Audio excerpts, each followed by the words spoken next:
Lesson 9. Summer Friends. Mary Lamb. Let's start. Mary Ann Lamb, 1764 to 1847, was a famous English poet and writer.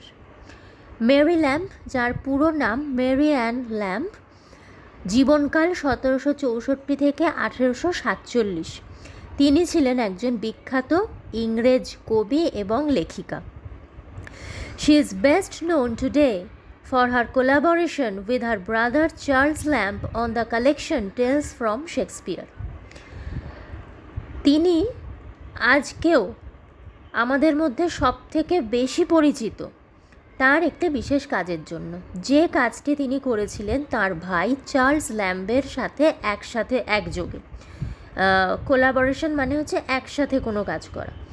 আর ওনার ভাইয়ের নাম Charles lamb, ইনিও জগৎবিখ্যাত একজন সাহিত্যিক লেখক। তো এই ভাই বোন দুজনে মিলে টেলস ফ্রম শেক্সপিয়ার এরকম একটা কালেকশন তারা পাবলিশ করেছিলেন, যেখানে শেক্সপিয়ারের বেশ কিছু নাটক, এই নাটকগুলোকে কিছুটা সহজ করে ছোটদের উপযোগী করে গল্পের আকারে এই কালেকশনটা ওনারা বার করেছিলেন।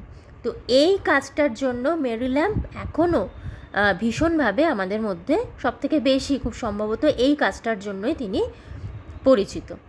She and her brother presided over a literary circle in London that included poets like Wordsworth and Coleridge.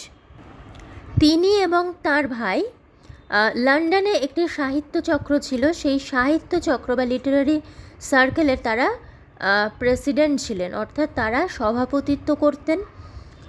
এবং যে সার্কেলে ওয়ার্ডসওয়ার্থ এবং কোলরিজের মতো কবিরাও কিন্তু সেই সার্কেলের অন্তর্গত ছিলেন বা ওই সাহিত্য চক্রে তারা অন্তর্ভুক্ত ছিলেন। This was an introduction. In the next video, I'll discuss the poem.